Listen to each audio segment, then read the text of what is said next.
Thank you so much for joining us today at the Council on Aging here in East Bridgewater, so I appreciate you giving us a little bit of your time. My name is Marty Dunton. I am the Assistant Executive Director over at Connemara Senior Living. We are an independent, assisted, and memory care community. Please join us. Welcome. We are unique in the sense that we are a small family-run business, so we are competitively priced. We don't have any corporate overhead or any of those crazy corporate ladders to climb, so we can pass on all those savings to our residents and our families. We're very involved with the community. Another unique feature of us is that we were built in the 80s as an apartment building for active seniors. So we have 7 apartment layouts to choose from, and 6 of those apartment layouts are private. So you can have your own private space and your own private bath. You're not needing to share a bathroom with anybody. We also have companion suites available, so if your budget is tight, we have large 2-bedroom apartments, so you can have that shared living experience.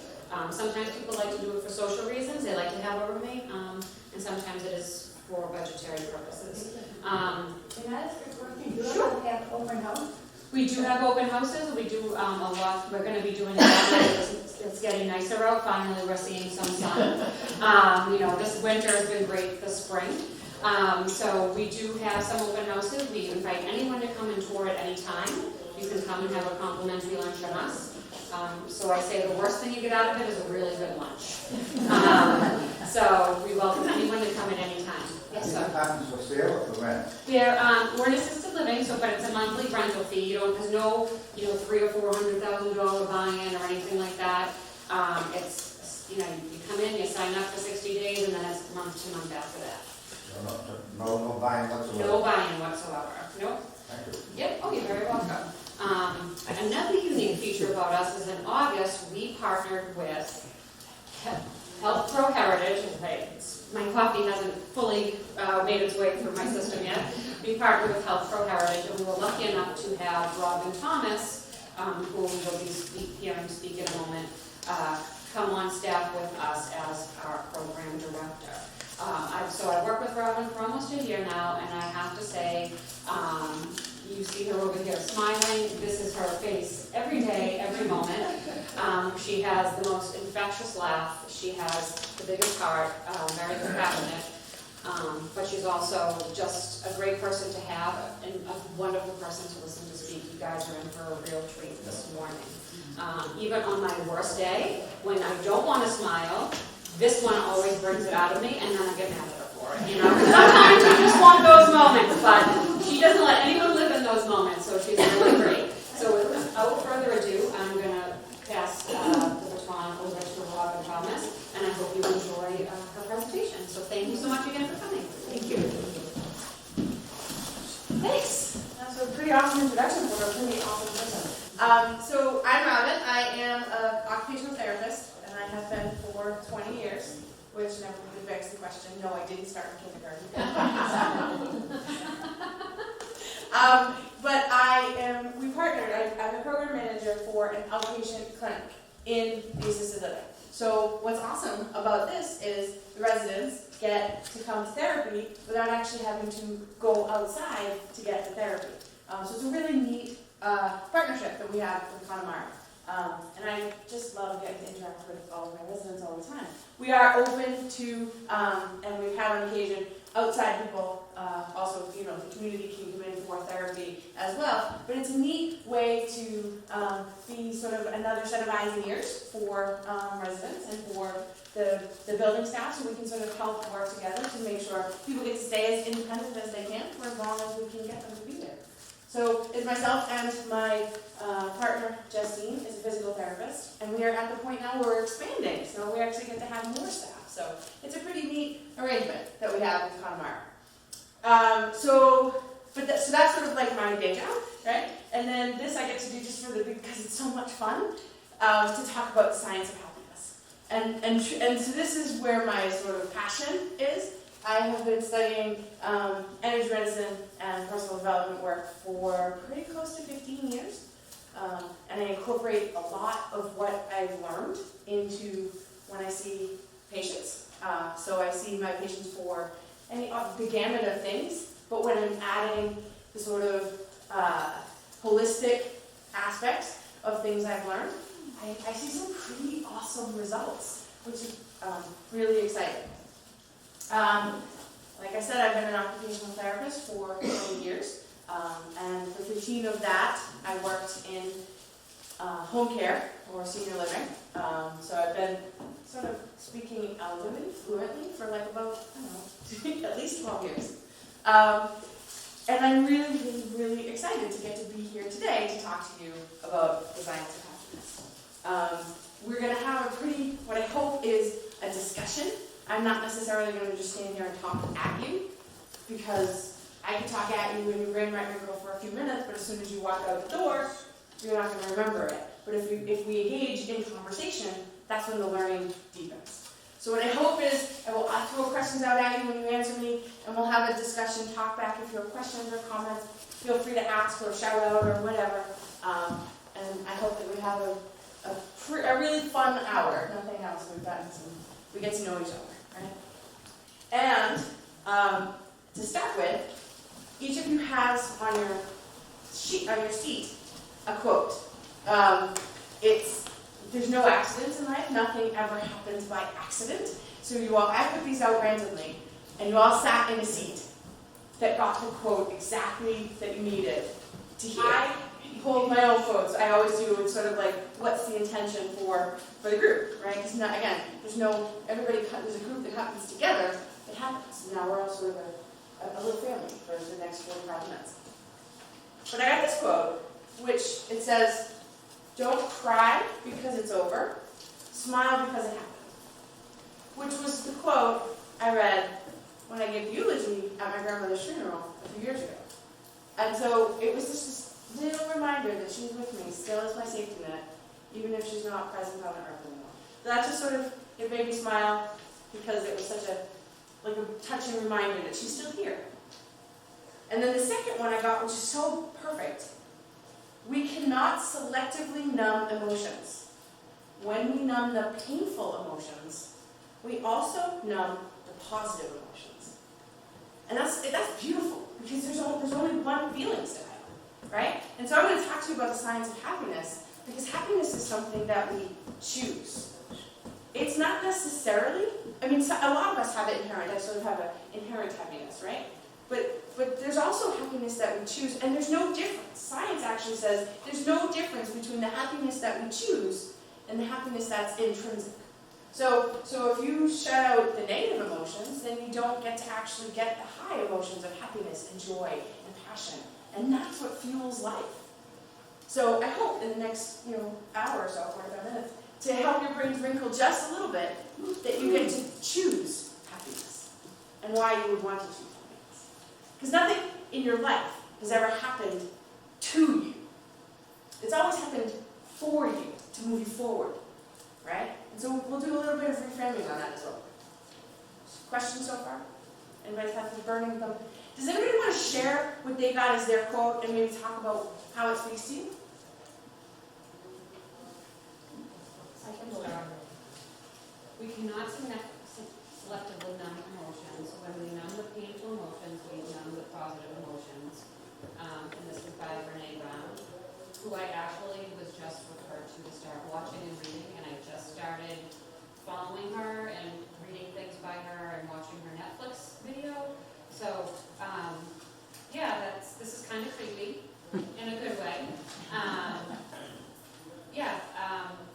And there's a lot behind the quote that I won't get into, but just the fact that it was Brene Brown who said this quote is a little uncanny. Yeah, all right. And I mix these up; they're random. And Marty and I got the same quote, right? So and sometimes we joke around that I'm joy and she's sadness, and she's my foil. So I think that's perfect. That's amazing. It really is.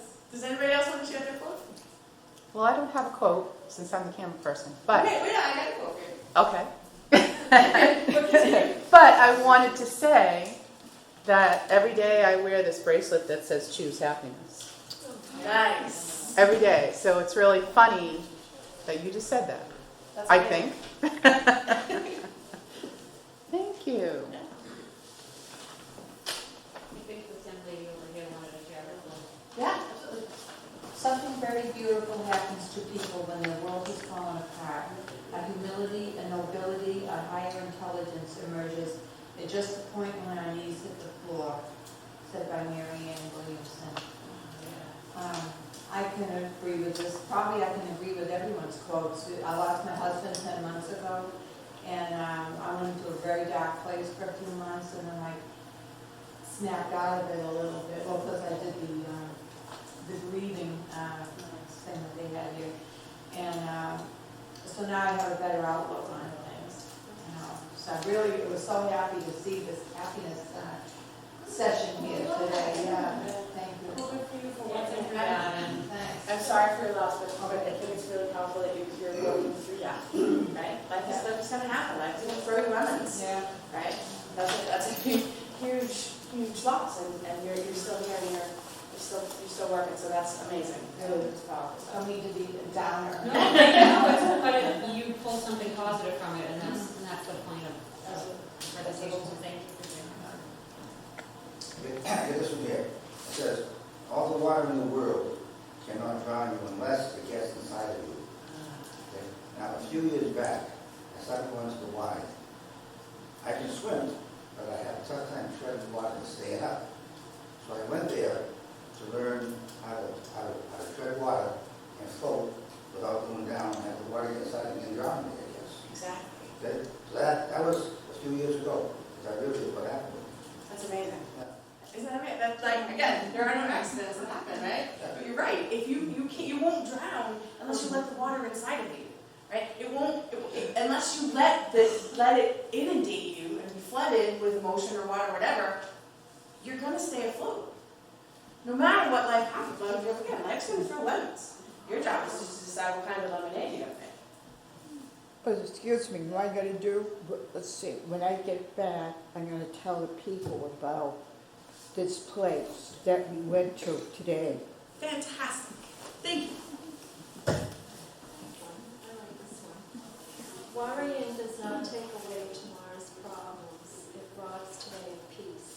Yeah, right? Worry does not take away tomorrow's problems. It robs today of peace, right? That's a, Randy Johnson. I don't even know who that is. That's a quote. I love these quotes. I found these quotes. Some of them like Mary Williamson, I know, but like I don't know who that. But either way. So, and how does that speak to you? Oh, very much. You know, we spend so much of our time worrying about things that never happen. Right. We're wasting time. You know? Absolutely. And then it doesn't really change the problem. It just makes you crazy about it. Absolutely. True. I like this because this is how I try to live my life. It's not always easy to do it, but it's nice to be able to remind yourself to bring yourself back. And it says, just for today, I will not worry. Just for today, I will not anger. Just for today, I will give thanks to my many blessings. Just for today, I will do my work honestly. Just for today, I will be kind to every living thing. Beautiful. Just for today. That's all you really have is today. You don't have a guarantee of anything but this moment. So in this moment, can you do your work honestly? Can you have compassion for every living thing, which includes yourself, by the way? Can you, just for today, I'm not going to worry. Just for this moment, right? Just for today, I will not anger, right? Again, is it going to happen? Absolutely. But can you let it go and live in this moment? I love that. Yes, I try to live my life that way as well. That's a quote by the founder of Reiki, which is an energy healing modality. And that was his those are the tenets of Reiki. It's just for today. I will do my work honestly. Most people spend their time longing for something more, but never quite getting more. Instead of living 99 years, they live 1 year 99 times. And it's so true because so many people want more, and they're never guaranteed more unless their inner self helps them to get more. And so they just repeat the year over and over again. Exactly. Groundhog Day. Oh no. so true. It's so true. That's amazing. Oh, I'm sorry. Absolutely. Okay, don't ask what the world needs. Ask what makes you come alive and go do it. Because what the world needs is people who have come alive. That's what it's all about, is Yes. to take each day to live it to the fullest. That's God's gift to us. Precisely. Your eyes opened today. I mean, think about you're ahead of the curve already because you're here, and you can move on your own, and you can think, and you can grow, and you can have social relationships. So if I say you guys, I don't mean that as a informal or insult. You folks, you guys. I might say you guys, but I don't mean to insult you. So please don't take offense. That's just my vernacular. But you folks are, like I said, you're here. You could probably teach me the science of happiness because you've lived more years than I have. You've experienced life at its richest, beautiful kaleidoscope of everything. So yes, live every day to the fullest because who knows, right? That's amazing. Yes, that's perfect. Does anybody else want to share before we move on? We're good? No, I think part of the science of happiness for all of us, one thing that we do all the time, and I do myself often, is just smile all the time. The other thing is that no matter who you're with, a hug goes a long way. A hug really makes people feel good. And if you feel that as though you're not doing the right thing about hugging this person, ask them, can I hug you? Can I give you a hug? Chances are you're going to get a yes. True, absolutely. And on average, there's someone did a study that she said, humans need 8 hugs a day just to survive. 8 hugs a day, right?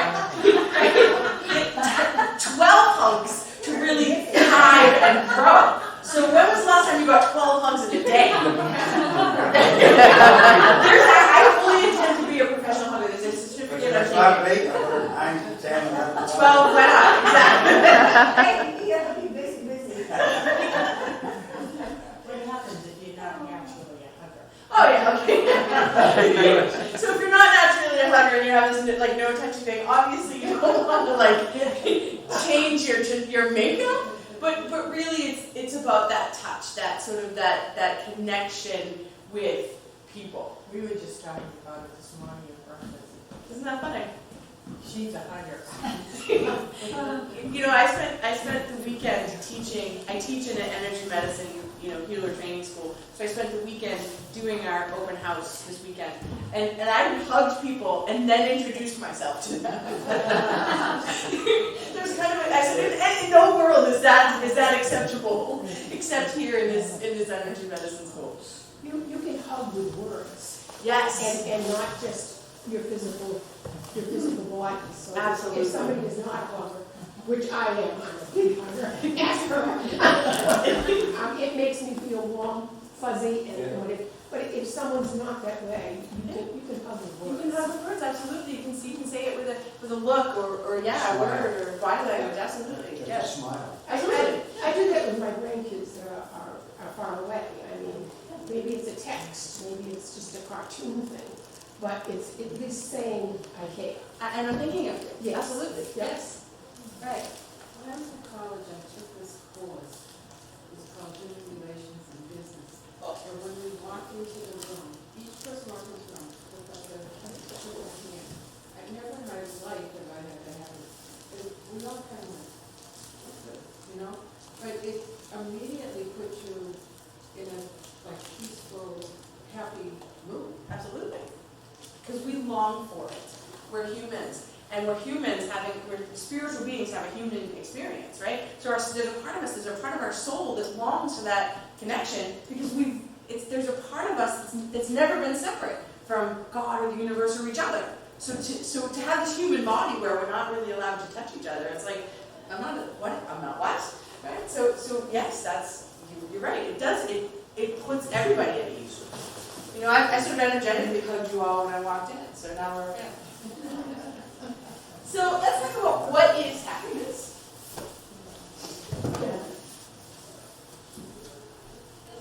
If I say happiness, what's the word? What do you think? What comes to mind? Hopeful. Hopeful. Absolutely. Definitely. Peace, Peaceful. Yes. Smile. Yes. contentment. Contentment. Definitely. Love. Love. Absolutely. Peace. Peace. Yep. Good health. Good health. Absolutely is a factor. The Webster definition is a state of well-being and contentment. It's also joy, which is the vibration of the universe. Joy and love are what the universe vibrates at. It's also a pleasurable or satisfying experience. That makes sense, right? So far, hopefully, you're all experiencing a pleasurable or satisfying experience. What's coming around is a facts and figures sheet. We'll sort of talk about a little bit of like the facts of it.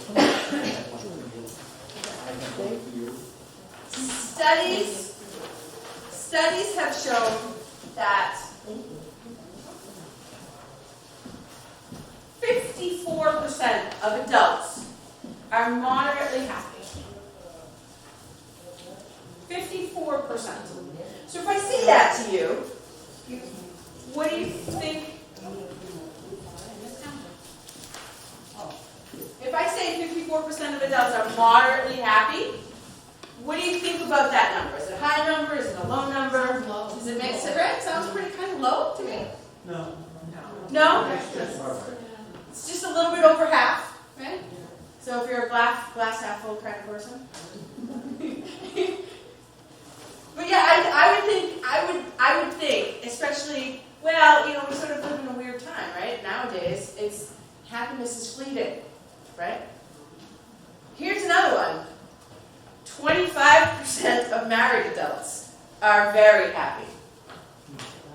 Does that also make sense, or does that seem really little?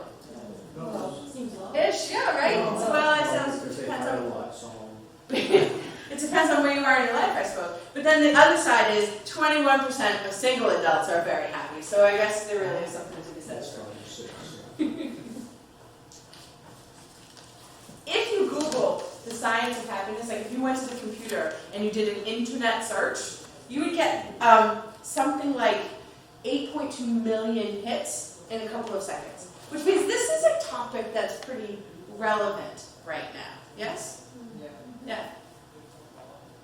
What brought you guys here? Get out of the house. I admire your honesty. That is fantastic. She's saying a hoverboard here. Okay, perfect. That's amazing. Free pastries. Okay. You know, I will drive a long way for free pastry. Amen. So let me ask you this: are you among 50? How happy are you? You don't have to answer, but I want you to think about how happy are you. If you know moderately happy or very happy, where are you on that sort of spectrum of happy? Very nice, awesome. Very 75. Very happy. Nice, I love it. See, I told you guys could teach me this class. Okay. So I will tell you that I spent the weekend doing what my soul longs to do. So at this moment, and I'm currently doing it again. So at this moment, I am also very happy, but it also fluctuates. It waxes and wanes, comes with the tides, right? I don't know if this is on your sheet or not, so if it's on your sheet, don't look. How much of your happiness do you suppose is within your control? 100%. Yeah. Your own happiness. Nope. Yeah. 50% of your happiness is 50% of your happiness is set by something genetic or internal or how you're hardwired. So if you're a miserable person, you have to blame your Uncle B.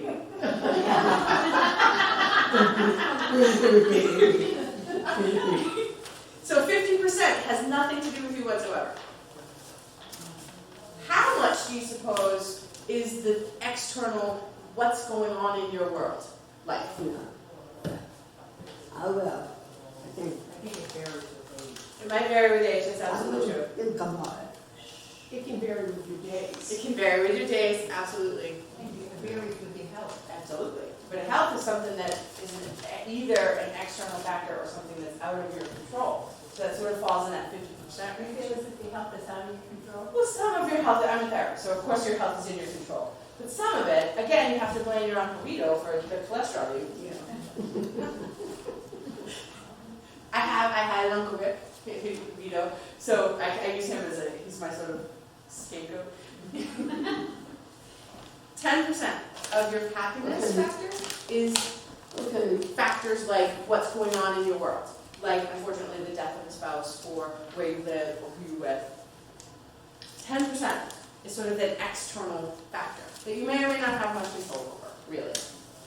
So we're talking 60% of your happiness factor, you have zero control over whatsoever. Wow, right? Which means, some of you said 100%, but you really only have control of about 40% of your happiness makeup. So I told you at the beginning, I have a pretty high happiness quotient. Right? I think because I'm maxing out the 40% that I actually am in control of. Right? So if you're in control of 40%, then you make damn sure that that 40% is what you're living your best life at. That you're choosing happiness. That you're choosing not to worry. That you're choosing to not live 1 year 99 times. Right? That you're choosing happiness. Because I told you at the beginning, it's a choice, right? And if you're only in control of less than half of your whole total happiness makeup, max it out. Because why wouldn't you? Yeah. Right? Sometimes you talk about this, that we could be walking down the street, feeling great, everything's going on good, and then we could just be at the wrong place at the wrong time, or the wrong place at the right time. Right. You know, where a car could drive the sidewalk and hit you, boom. Sure. Or a car could rear-end you and hit you. So everything changes. Everything changes. To know what was wrong. Right, exactly. In a heartbeat. So there was a gentleman who did some studies who actually, Harvard did a study. They started in 1938 with 268 men. And so they took these 268, these were seniors who were graduating from Harvard University, Harvard College at the time. And these scientists studied these men for, it's still ongoing, so it's 79 years old, however long they've been doing the study, since 1938. And over time, they expanded it. In the 50s, they added people from inner city Boston to be included in the study. Still men. They didn't have women in until the 70s. They decided we were important by the 70s.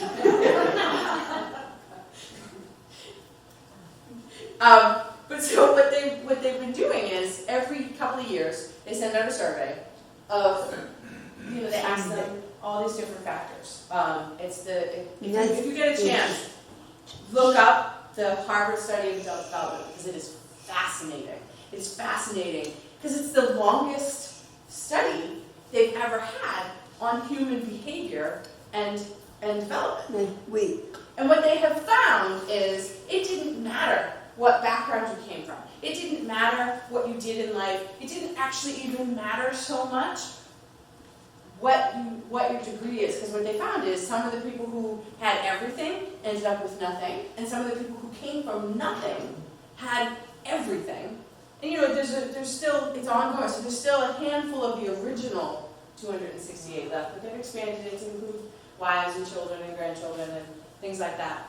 And what they found is the single biggest predictor of happiness and even physical health in your 80s were the relationships that you had and developed in your 50s. Let's put that in perspective. The relationships you had, I haven't gotten to my 50s yet, but the relationships you had in your 50s are the single biggest predictor of your physical health well into your 80s. So if you're not in the right relationship, get the hell out of Dodge. But really, having relationships is a factor. We talked about hugging, we talked about that connection with people. That's actually, science will say that's a factor in your happiness. Right? So that's kind of amazing. That number just blew my mind. I'm not too tired. I didn't listen to it. Does that mean that your childhood experiences, the way you were brought up, the environment in your home has no effect? It doesn't. Some of that? It doesn't have no effect, but it doesn't necessarily affect your day-to-day life. If it happened longer than 3 months ago, it's not a factor in your day-to-day life. Yeah. Well, unless you're choosing to recreate yesterday today. Unless you're still choosing to let it be front and center and present. Right? There your brain just wrinkled. Right? You would think that. You would think that. But the reality is, I said at the beginning, life has always happened for you. It has never happened to you. So if things happened, and we have stuff, life happens. There was at one point, I was homeless, and I didn't have a job, or a car, or that was not that long ago. It was only 10 years ago. So I went through this dark period. I needed to go through that. And at the time, while it was the most excruciating experience I've ever had in my whole life, I also sort of knew at that moment that it was in service of me going forward. I couldn't stand here today and teach you the science of happiness without having understood deep darkness. And so life has happened. Childhood, upbringing, factors, adult things have happened through your life. But they have always been in service of your growth, allowing you to choose happiness. Just for today, I will not worry. Just for today, I will not anger. So if you choose to let it rule your life, then absolutely. But if you choose to say, my eyes opened today, I got a brand new leaf. Look at the sun is shining. It's going to be 80 degrees today. It's amazing. What do I have to be grateful for right now? Yeah? Let's do an exercise. Wait a minute. So I want you to, the paper I just gave you, I have a whole bunch of pens, but I need these back because I sort of scrounged for pens because the pens I ordered didn't come in, best of plans. So on the back of the paper that I have for you, I've given you, I would like for you to write a list of 1 through 25. And in a minute, I'm going to set a timer. I'm going to give you, no pressure, I'm going to give you 2 minutes.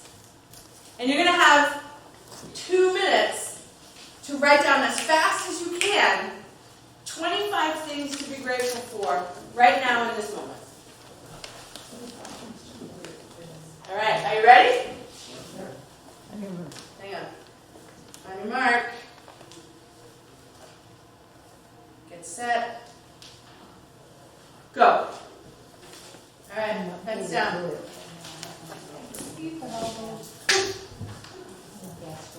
All right, so how many got all 25? That is amazing. My hat is off to you. So this is called a 2-minute drill. And I still use this technique. I will do this at least once a week sometimes, just to shake my energy, just to change things around. Things I'm grateful for, reasons to be happy, whatever I choose, but the grateful list. The first time I did this list, this 2-minute drill like this, it took me 5.5 minutes to get to 25. So what was the point of this exercise? To make us think. To make you think, absolutely, definitely. Why was it timed? So you wouldn't have to think about it. So you can't think about it. So you can't censor. You have 2 minutes to come up with as many things as you possibly can to write down and be grateful for. This is an exercise that you can take and you can do, and I would recommend doing it daily. I did this daily for about 6 months because I needed to be able to change my energy and change my focus so that I could change what was going on in my life. And it did. It took me a good 3 months to start to see results of it. Actually, it took me 30 days to see results of it, that I could see the glimmers of hope. Right?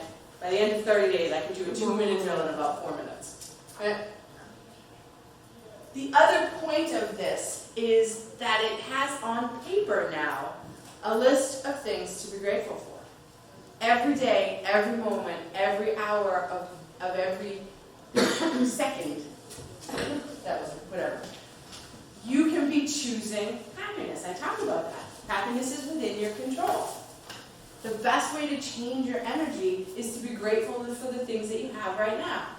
Someone's quote was, we have this longing for something that's outside of us. But really, when you change the inside, your perspective changes. We talked about, life in childhood might have bearing on what's going on right now, but how is it the best thing that's ever happened to you? Oh my God, that's an intense thing to think about. And if you talk about gratitude, and you talk about what am I grateful for, one of the things I am the most grateful for is the day my knees hit the floor and I had no choice but to get back up again. I got to rebuild myself. I forget, someone's Marianne Williamson quote was, there's a grace that happens when our knees hit the floor, a strength we didn't know we had. That's one of the things the darkest part of my entire life, I am the most grateful for, short of my 6-year-old amazing child, right? Because it changed my life in a way that I couldn't even possibly explain then. Gratitude list. That's the #1 trait of happy people in Waldinger study, in sciences, in study after study after study after study, is showing gratitude. Not necessarily just for things, but in situations. Right? Ha! Brains are wrinkling. I can see there's like some thought percolating in there. Things can happen to you beyond your control. Absolutely. That others around you that you could never feel ever even that much happy. That- That's absolutely true. I told you, life is going to happen. Life is going to give you lemons. But because it affects this other person that you can't really change or do anything. You have zero control over anybody else. You literally have zero control over anybody else on the planet. Your kids, your dog, zero control over anybody else. So if you have zero control over anybody else, what do you have control over? You have control over you and how you either react to a situation or be in a situation. Life is going to happen. Life happens. Really, really terrible things happen, sometimes to really good people. That's. And I never want to negate feeling badly, because you are going to grieve. You are going to be sad. But I imagine you can speak to this definitively. That you're going to get overwhelmed with sadness and grief and anger. And sometimes you're going to shout at the rain. And sometimes no matter how right you are and how much you fight, the dragon will still win. That's true. However, your eyes opened today. And you got a whole new day. Just for today. To be open and present to what's happening today. What's happening right now. You got here. Most of you got here on your own. You didn't need help from anybody. I have worked in senior living long enough to know you are way ahead of the curve on that matter. Right?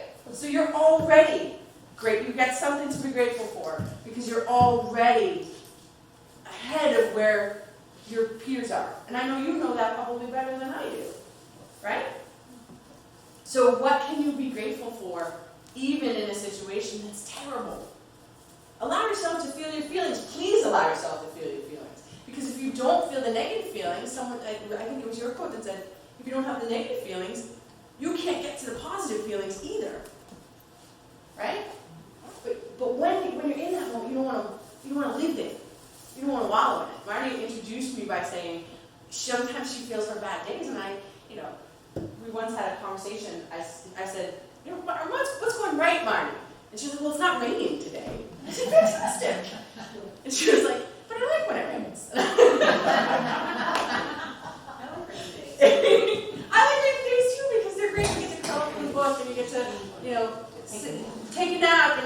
day to like stop and relax, right?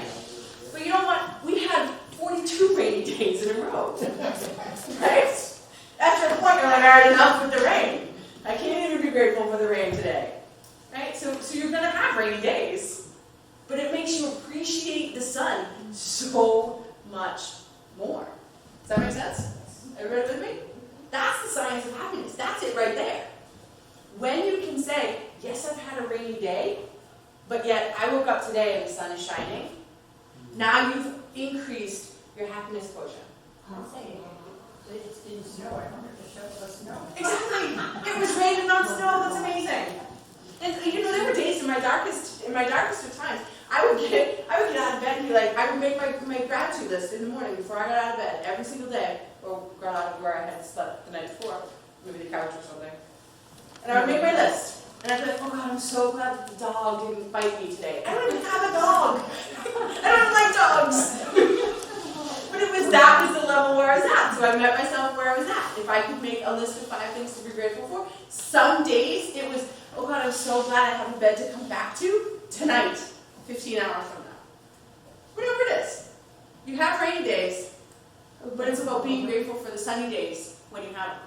Make sense? Yeah. She was bringing snow, right? I remember a few years back, I bought a snow blower. That stops snow altogether. I bought my daughter a sled. We haven't had snow since. I bought a snow blower. I said, if it snows, I have it. If it doesn't snow, I still have it anyway. The first 2 years, I had a snow blower, no snow whatsoever. Exactly. And I was happy. Yeah, exactly. I was happy.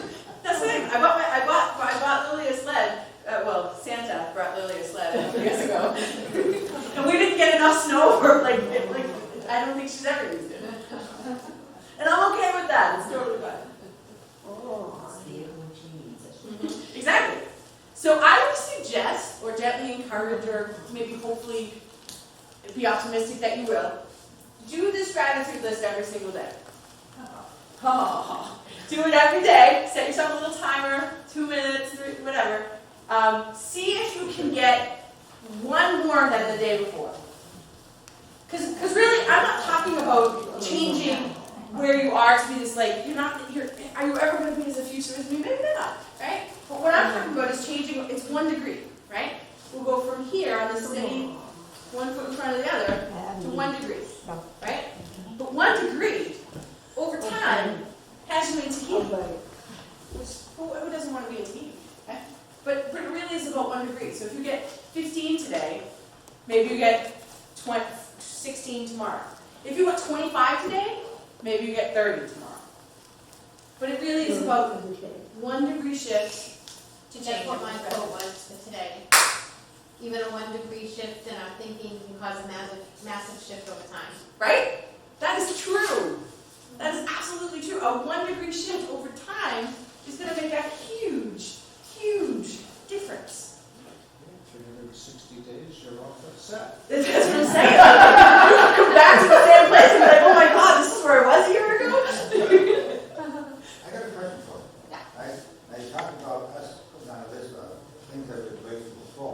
Yeah. So we try making a list of things that you are not grateful for, ungrateful for. Well, so if you were going to do that list, and I imagine you could do that list, you could do that, you probably wouldn't even need the 2 minutes to come up with a list of things you're unhappy or just grateful for. Change them. So if you have that list of things to be ungrateful for, how is it the best thing that's ever happened to you? There, you want to challenge? That's work. Because it takes some deep work. It takes some deep feeling and some sitting with some uncomfortable things to come to terms with everything that ever happened for you. And I went to 3 years of mastery school plus 15 years of self-development to be able to get to that point. So if you can get to it, please let me know because I want the secret, because maybe it's just longevity. Maybe I just haven't gotten it. Yeah, absolutely. That would be a fantastic challenge. Yeah. I got one more thing for you. Yes. Let's talk about the traits of happy people. I already mentioned gratitude. That's a big one. Happy people, by and large. Now, we got the Waldinger study, there's countless studies that say happy people are grateful. Truth. Right? What are some other traits of happy people? Optimistic. Optimistic, definitely. There is always going to be tomorrow. Well, hopefully. Happy people stay in the present moment. Yes, happy people absolutely stay in the present moment. That is true. Help others? Happy people help others. Yes, that's actually true. When you are able to be in service for someone else, it takes away your troubles for just a little while. Yeah. Happy people engage in meaningful activity. Oh, boy, I'd like to yeah, right? Happy people have something they're engaged in, something that lights them up. You know, whatever, ask what your soul comes alive and do that thing. Like volunteering. Now you got both. Now you've got the fact that you're being of service and you're doing something that's meaningful. You got your children, and then you can add hugs in, and you've got a trifecta. Right? Yes, happy people are working towards a goal. There's something to be striving for. And I can tell you honestly, if I can't come up with a goal that I'm striving for, that's when I know that I'm not as happy or I'm feeling slightly depressed. And I will say to you that in recent weeks, I didn't have a goal that I was working on. I was sort of treading water.